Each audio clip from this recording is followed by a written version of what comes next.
नमस्कार, सांकेतिक भाषा के इस खास बुलेटिन में आप सभी का स्वागत है। मैं हूं आपके साथ भावना नैयर और मेरे साथ हैं मेरी सहयोगी मनीषा, जो आप तक सांकेतिक भाषा में आज खबरें प्रस्तुत करेंगी। आइए शुरुआत करते हैं सुर्खियों के साथ। केंद्र सरकार स्वच्छता के लिए चलाएगी जन आंदोलन। 1 अक्टूबर 2023 को होगा विशाल स्वच्छता अभियान का आयोजन। केंद्रीय मंत्री नितिन गडकरी ने कहा, सरकार ग्रीन एनर्जी के लक्ष्य प्राप्त करने को प्रतिबद्ध।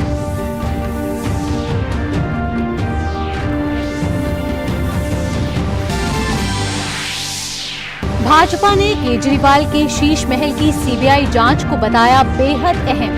भाजपा नेता मनोज तिवारी ने कहा, जब कोरोना में दिल्ली वासी बेहाल थे तो केजरीवाल अपना महल बनवा रहे थे। सीबीआई सामने लाएगी सच्चाई।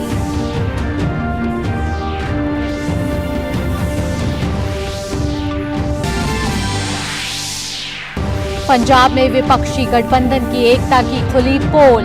एनडीपीएस एक्ट में विधायक की गिरफ्तारी के बाद कांग्रेस हुई आक्रामक। आम आदमी पार्टी पर लगाया राजनीतिक प्रतिद्वंदियों को कुचलने का आरोप।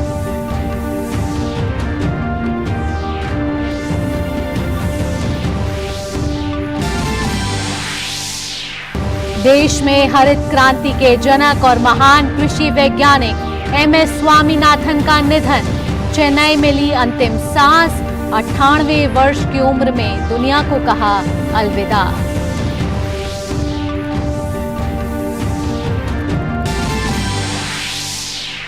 एशियाई खेलों में आज 5वें दिन निशानेबाजी टीम ने भारत को दिलाया स्वर्ण पदक। वुशु में रोशिबिना नाओरेम ने जीता सिल्वर मेडल, वहीं घुड़सवारी में अनुष ने जीता कांस्य पदक।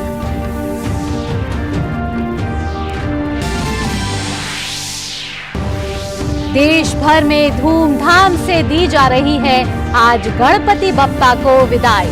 मुंबई में पुलिस और प्रशासन की ओर से किए गए पुख्ता इंतजाम।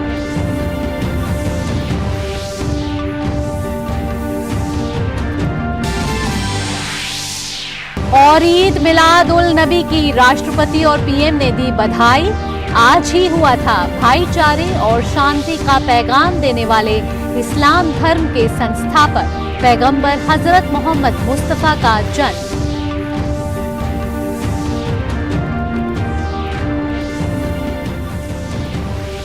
और अब खबरें विस्तार से। केंद्र सरकार स्वच्छता के लिए जन आंदोलन चलाएगी।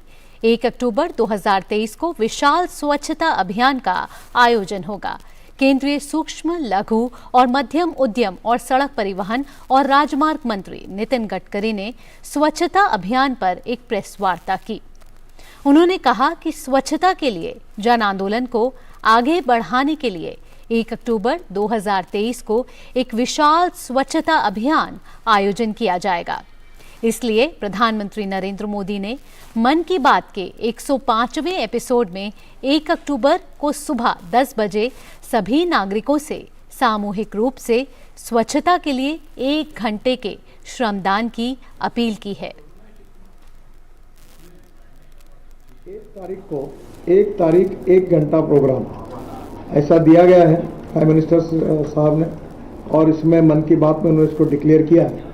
तो स्वच्छता ही सेवा 2023 1 तारीख 1 घंटा प्रोग्राम, इसके भी प्लानिंग बड़े प्रमाण पर हमने किया।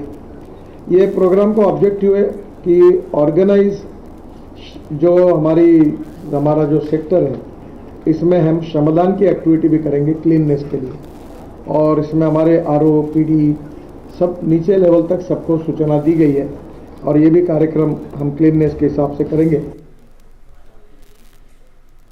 उन्होंने कहा कि हमारा मकसद महात्मा गांधी के स्वच्छता के सपने को पूरा करना है, जिसके लिए सरकार भरसक प्रयास कर रही है और कई योजनाएं बनाई गई हैं।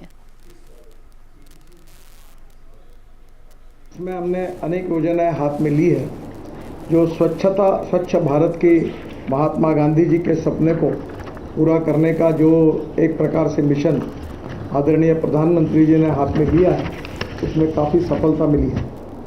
स्वच्छता ही सेवा 15 सितंबर से 2 अक्टूबर तक हमने हमारे यहाँ cleanliness drive along national highways, way side amenities, dhabas, toll plaza and bus stop shelters और करीब 13,000 लोकेशंस है।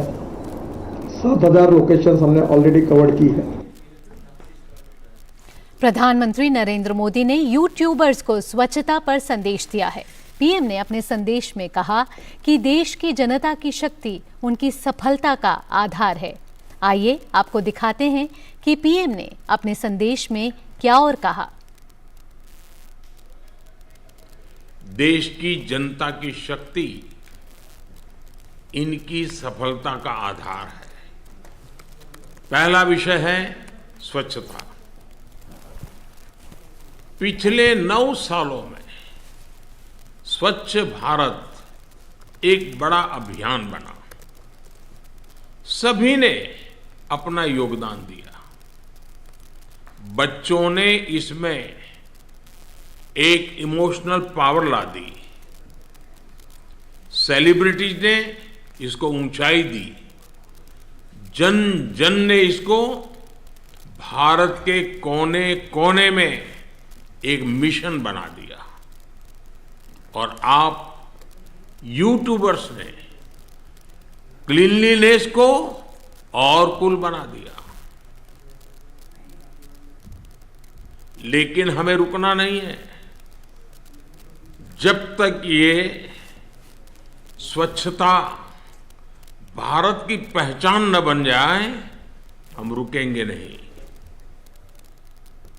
दिल्ली सरकार और दिल्ली के मुख्यमंत्री अरविंद केजरीवाल पर भ्रष्टाचार का आरोप लगाते हुए भाजपा ने आज प्रेस वार्ता की।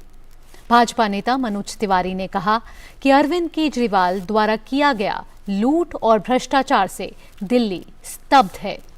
आम आदमी के नाम पर पार्टी बनाया और आम आदमी के खजाने को लूटा। दिल्ली की जनता आज मुख्यमंत्री से जवाब मांगती है। सीबीआई की जांच शुरू होने के बाद याद आ रही है, हमें इस मामले में सीबीआई की जांच की मांग हम लगातार कर रहे थे। जब सीबीआई जांच करेगी तभी उन सारी चीजों का पता चलेगा कि रात में क्यों किसी अधिकारी के कमरे को खोल करके वहां से फाइल चुराने की कोशिश हुई, साक्ष्य को नष्ट करने के प्रयास हुए। ऐसी स्थिति में हम उम्मीद करते हैं कि इस जांच से जनता के सामने राजमहल की सच्चाई आएगी। और राजमहल घोटाले की जांच इसलिए भी जरूरी है, वो सभी लोगों से मैं बताना चाहता हूं, क्योंकि सीएम बंगला निर्माण के लिए टेंडर जारी करने के नियमों का जो उल्लंघन किया गया वो किसके इशारे पे किया गया, ये जानना बहुत महत्वपूर्ण है। उन्होंने कहा कि जब देश में कोरोना में राजधानी में सबसे खराब हालात थे, दिल्लीवासी ऑक्सीजन के लिए परेशान थे। उस समय अरविंद केजरीवाल अपने राजमहल को बनाने में लगे हुए थे।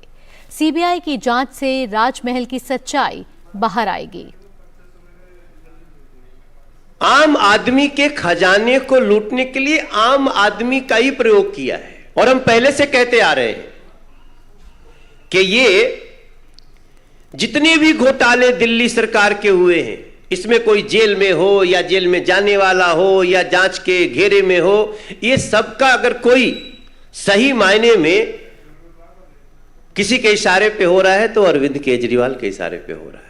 मुझे लगता है कि जहां तक दिल्ली के राजमहल के भ्रष्टाचार का मामला है, मैं नहीं, दिल्ली के लगभग हर लोग इसमें यह मान रहे हैं कि इसमें टॉयलेट और पर्दे ही करोड़ों के हैं। बाकी तो क्या है पता करने पे, जब सीबीआई इसकी इंक्वायरी करेगी, कर रही है, शुरू किया तो पता चलेगा। वहीं भाजपा नेता शहजाद पूनावाला ने आप सरकार पर आरोप लगाते हुए कहा कि ये भ्रष्टाचार का मामला है। उन्होंने कहा कि आज विक्टिम कार्ड का नहीं बल्कि रिपोर्ट कार्ड का समय है। आज देश की जनता केजरीवाल से मांग कर रही है कि वो अपनी भ्रष्टाचार की रिपोर्ट कार्ड पेश करे। हर खर्च को 10 करोड़ के नीचे रखा गया। 9,99,999 रुपए रखा गया, ताकि 10 करोड़ पार होते ही जो प्रक्रिया आती उसमें वो प्रक्रिया से बचा जा सके। आज इसीलिए ये दिल्ली की जनता की जीत है, क्योंकि दिल्ली की जनता लगातार दिल्ली प्रदेश भारतीय जनता पार्टी के नेतृत्व में मांग कर रही थी कि किस प्रकार से इस पूरे मामले में सीबीआई की जांच हो। पहले सीएजी की भी जांच हुई, तब भी इन्होंने विक्टिमहुड कार्ड निकाला। आज सीबीआई की जांच हुई है, देख लेना 5-10 मिनट के बाद अब ये सारे लोग मिलकर बोलेंगे देखिए हमें प्रताड़ित किया जा रहा है, हमें दबाया जा रहा है, हम इधर अच्छा काम कर रहे हैं, हम उधर अच्छा काम कर रहे हैं, इसीलिए विक्टिमहुड कार्ड आएगा। परंतु आज विक्टिमहुड कार्ड का नहीं, आज समय है रिपोर्ट कार्ड देने का। अरविंद केजरीवाल जी, रिपोर्ट कार्ड दीजिए अपने भ्रष्टाचार का। और अब खबर चुनावी रण की। राजस्थान में विधानसभा चुनाव की तैयारी का जायजा लेने के लिए मुख्य चुनाव आयुक्त के नेतृत्व में चुनाव आयोग की टीम कल से 1 अक्टूबर के बीच जयपुर का दौरा करेगी। राज्य में चुनाव आयोग की टीम चुनाव संबंधित सभी पक्षों के साथ वार्ता करेगी और चुनाव की तैयारी के लिए उठाए जाने वाले जरूरी कदम के लिए राय मशवरा भी करेगी। इस मामले में आयोग की टीम प्रशासनिक अधिकारियों, पुलिस अधिकारियों, राजनीतिक दलों और सामाजिक संगठनों के साथ बातचीत भी करेगी।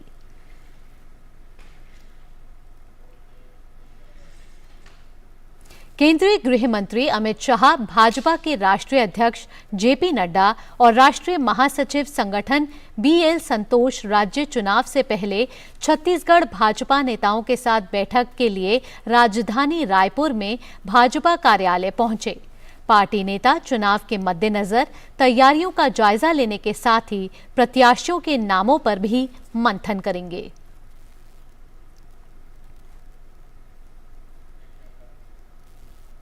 और अब खबर पंजाब से। गठबंधन बनाकर साथ चलने की बात कर रहे विपक्षी दलों की एकता की कलई पंजाब में खुलती दिखाई दे रही है। एनडीपीएस एक्ट से जुड़े एक मामले में अपने विधायक की गिरफ्तारी के बाद कांग्रेस राज्य की आम आदमी पार्टी सरकार पर हमलावर है। कांग्रेस ने भगवंत मान सरकार पर विपक्ष को कुचलने का आरोप लगाया है।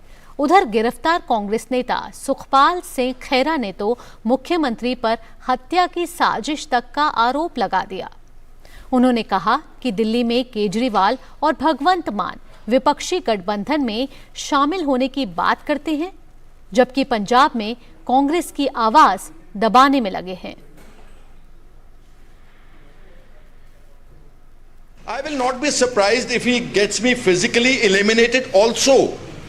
I am fully, let me tell you, because जिस तरह का ये खून का प्यासा हो गया झूठे केसों के ऊपर दोबारा ये चौथा केस है मेरे खिलाफ भगवंत मान की तरफ से। पहले 3 FIRs की मेरी बहन तक उनके खिलाफ, उनको लेडीज को भी नहीं छोड़ा।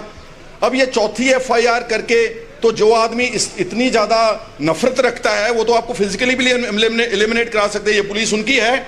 अगर मेरे घर में without warrant, without any FIR, without informing Chandigarh police घुस सकते हैं सुबह 6 बजे। I am in their custody now. और जेलों में तो गैंगस्टर्स बैठे हैं। जिस भी जेल में मेरे को भेजेंगे वहां तो गैंगस्टर्स हैं और गैंगस्टर्स इनके साथ हैं। वो इनके जेलों से इंटरव्यू देते हैं, वो यहां से बैठे क्लेम करते हैं कि हम फलाने आदमी की रिस्पॉन्सिबिलिटी हम ले रहे हैं। तो इनके लिए तो that means there is, I sense something very very dangerous. सूचना और प्रसारण मंत्रालय ने आज केबल टेलीविजन नेटवर्क नियम 1994 में संशोधन करते हुए एक अधिसूचना जारी की है, जिससे मल्टी सिस्टम ऑपरेटर MSO पंजीकरण के नवीनीकरण के लिए एक प्रक्रिया शुरू की गई है। इसके अलावा अंतिम छोर तक इंटरनेट की पहुंच को बढ़ावा देने के लिए ब्रॉडबैंड सेवा प्रदाताओं के साथ केबल ऑपरेटरों द्वारा बुनियादी ढांचे को साझा करने के लिए नियमों का एक सक्षम शामिल किया गया है। पंजीकरण के तहत उन्हें ब्रॉडकास्टिंग सेवा पोर्टल के माध्यम से ऑनलाइन आवेदन करना होगा। इससे पहले केबल टेलीविजन नेटवर्क नियम 1994 के तहत केवल नए MSO पंजीकरण ही दिए जाते थे। नियमों में MSO पंजीकरण के लिए वैधता की अवधि बताई नहीं गई थी, ना ही उन्होंने ऑनलाइन आवेदन दाखिल करने की अनिवार्यता को मान्यता दी थी। ब्रॉडबैंड सेवा प्रदाताओं के साथ केबल ऑपरेटरों द्वारा बुनियादी ढांचे को साझा करने से संबंधित प्रावधान को शामिल करने से इंटरनेट की पहुंच में वृद्धि और संसाधनों के कुशल उपयोग को दोहरा लाभ मिलेगा। इससे ब्रॉडबैंड सेवाओं के लिए अतिरिक्त बुनियादी ढांचे की आवश्यकता भी कम हो जाएगी।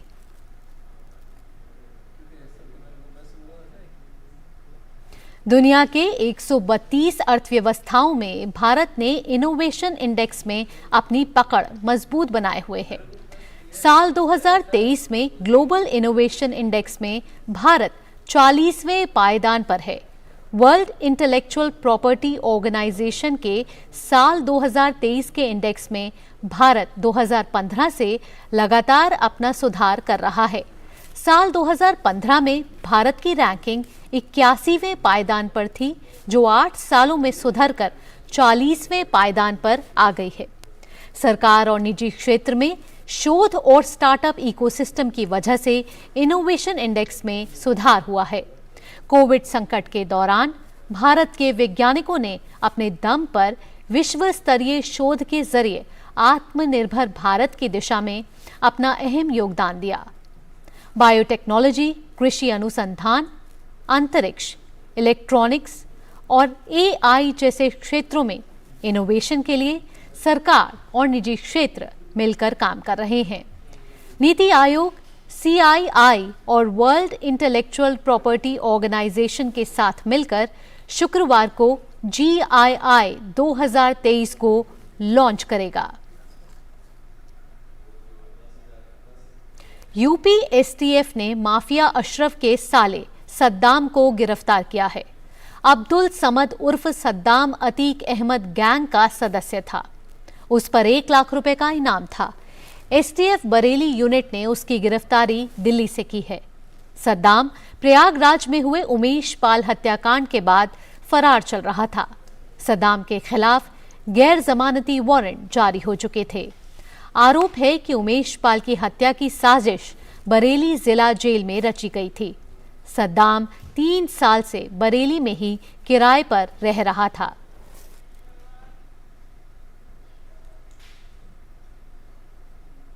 और वक्त एक छोटे से ब्रेक का है। ब्रेक के बाद भी इस खास बुलेटिन में खबरों का सिलसिला जारी रहेगा। राजनीति की चाल से दुनिया के हाल तक, खेल के मैदान से किसान के खलियान तक, दिन भर की हर छोटी बड़ी खबर को समेटे खबर के हर किरदार को दिखाते हैं हम। डीडी न्यूज का प्राइम टाइम शो, सटीक और भरोसेमंद खबरें, खबर ही नहीं खबर का विश्लेषण भी, नए तेवर, नए कलेवर, नई धार और नई रफ्तार के साथ देखिए न्यूज नाइट हर रात 8 बजे सिर्फ डीडी न्यूज पर। ब्रेक के बाद आपका स्वागत है। बढ़ते हैं अगली खबर की ओर। भारत के महान कृषि वैज्ञानिक MS स्वामीनाथन का गुरुवार को निधन हो गया। तमिलनाडु की राजधानी चेन्नई में उन्होंने आज सुबह अंतिम सांस ली। उनका जन्म 7 अगस्त 1925 को हुआ था। स्वामीनाथन ने 98 साल की उम्र में दुनिया को अलविदा कह दिया। उन्हें भारत में हरित क्रांति के जनक के तौर पर जाना जाता है। मिली जानकारी के मुताबिक लंबी उम्र की वजह से आने वाली दिक्कतों के चलते उनका निधन हो गया।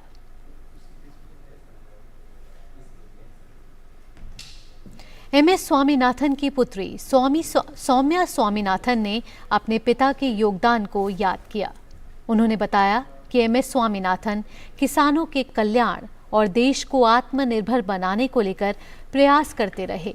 साथ ही उन्होंने कहा कि कृषि में महिलाओं की महत्वपूर्ण भूमिका के लिए भी मेरे पिता ने महत्वपूर्ण काम किए। सौम्या ने कहा कि हम उनकी 3 बेटियां हैं और हमारा प्रयास रहेगा कि हम उनकी विरासत को आगे लेकर जाएं।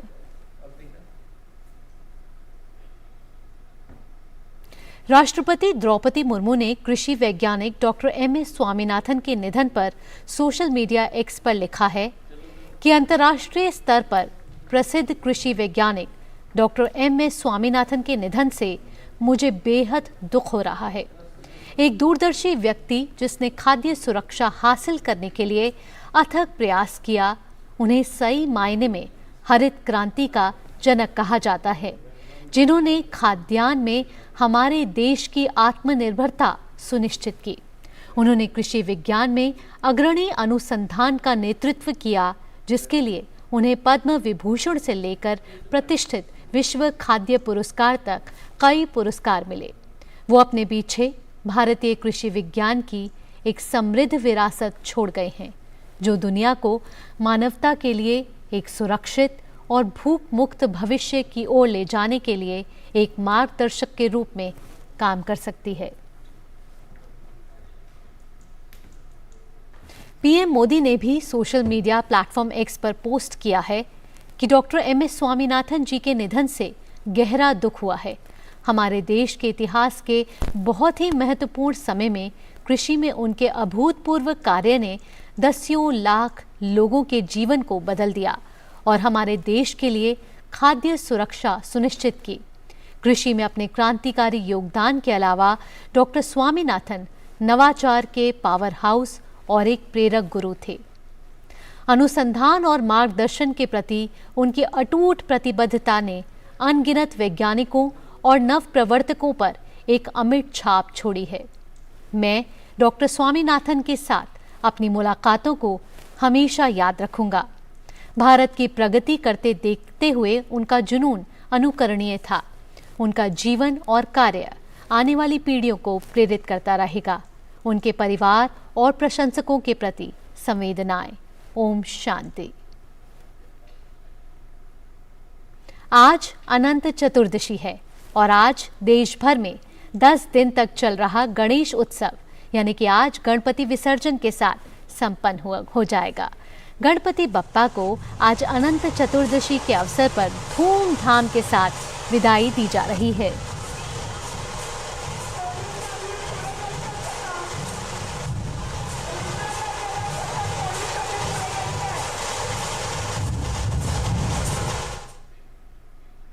आज ईद मिलाद उन नबी है। यह पैगंबर मोहम्मद के जन्मदिन के उपलक्ष्य में मनाया जाता है। यह उत्सव उनके जीवन और उनकी शिक्षाओं को भी याद दिलाता है। मिलाद उन नबी इस्लामी पंचांग के तीसरे महीने रबी उल अव्वल के 12वें दिन मनाया जाता है।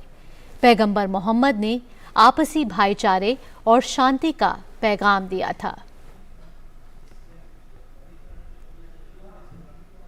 राष्ट्रपति द्रौपदी मुर्मू ने देशवासियों को मिलाद उन नबी की बधाई दी है। उन्होंने सोशल मीडिया प्लेटफॉर्म एक्स पर अपने संदेश में कहा कि मिलाद उन नबी के पावन अवसर पर मैं सभी देशवासियों, खास तौर पर मुस्लिम भाइयों और बहनों को मुबारकबाद देती हूँ। आज पैगंबर मोहम्मद के जन्मदिन पर हम सभी सद्भाव और भाईचारे के साथ आगे बढ़कर मानवता के कल्याण के लिए कार्य करने का संकल्प करें। देश भर में मिलाद उन नबी का त्योहार मनाया जा रहा है। प्रधानमंत्री नरेंद्र मोदी ने मिलाद उन नबी की बधाई देते हुए सोशल मीडिया प्लेटफॉर्म एक्स पर लिखा है, मिलाद उन नबी की शुभकामनाएं। आशा करता हूं कि हमारे समाज में भाईचारे और दयालुता की भावना बढ़ती रहे। सभी लोग प्रसन्न और स्वस्थ रहें। ईद मुबारक।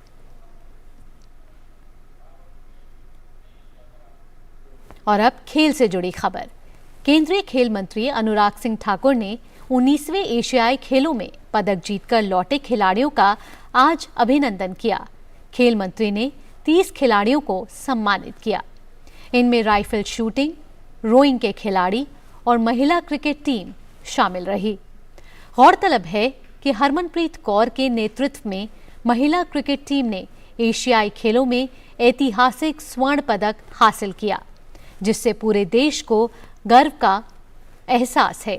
इसके साथ ही भारत के रोइंग में 2 रजत और 3 कांस्य के साथ कुल 5 पदक जीतकर देश का गौरव बढ़ाया है।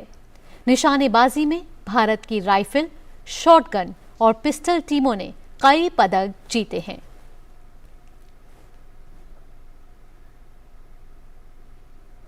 केंद्रीय खेल मंत्री अनुराग सिंह ठाकुर ने एथलीटों को उनके अनुशासन में उत्कृष्टता प्राप्त करने के लिए सरकार की अटूट प्रतिबद्धता का आश्वासन दिया। खेल मंत्री ने कहा कि सरकार हर स्तर पर खिलाड़ियों के खेल को बेहतर करने के लिए मदद कर रही है। मुझे लगता है जो एक प्रयास प्रधानमंत्री मोदी जी ने किया, टारगेट ओलंपिक पोडियम स्कीम, जिसमें बोर्डिंग, लॉजिंग, ट्रेनिंग सारा खर्च भारत सरकार देश विदेश का वहन करती है और एलीट एथलीट को 6 लाख रुपया जेब खर्च अलग से देती है। डेवलपमेंट एथलीट का भी बोर्डिंग, लॉजिंग, ट्रेनिंग भारत सरकार वहन करती है और 3 लाख रुपया जेब खर्च देती है। खेलो इंडिया एथलीट जो है एक्रेडिटेड अकेडमीज में, उनके लिए भी 5 लाख रुपया उनकी ट्रेनिंग, बोर्डिंग, लॉजिंग पर और 1,20,000 रुपये उनको अलग से जेब खर्च देती है। ऐसे 3,000 खिलाड़ी खेलो इंडिया एथलीट्स एक्रेडिटेड अकेडमीज में ट्रेनिंग कर रहे हैं। एशियाई खेलों में भारत ने आज निशानेबाजी में स्वर्ण पदक जीतने में सफलता पाई। भारत ने 10 metre air pistol team event में स्वर्ण पदक जीता। इस बार के एशियाई खेलों में भारत का यह 6वां स्वर्ण पदक है। अर्जुन सिंह चीमा, सरबजोत सिंह और शिव नरवाल ने भारत को स्वर्ण पदक दिलाया। भारत ने स्वर्ण की रेस में चीन को पीछे छोड़ा। अर्जुन सिंह चीमा, सरबजोत सिंह ने व्यक्तिगत वर्ग के फाइनल में भी स्थान बना लिया है। 19वें एशियाई खेलों में भारत ने वुशु में रजत पदक जीत लिया है। भारत के लिए रोशी बिना नाव रेम देवी ने महिलाओं के 60 किलोग्राम में रजत पदक जीतने में सफलता पाई है। एशियाई खेलों में भारत का ये 8वां रजत और कुल 23वां पदक है। घुड़सवारी में एक और पदक भारत की झोली में आया है। अनुष अग्रवाल और एट्रो ने एशियाई खेलों में कांस्य पदक जीता है। एशियाई खेलों में ड्रेसेस में यह पहला भारतीय व्यक्तिगत पदक है।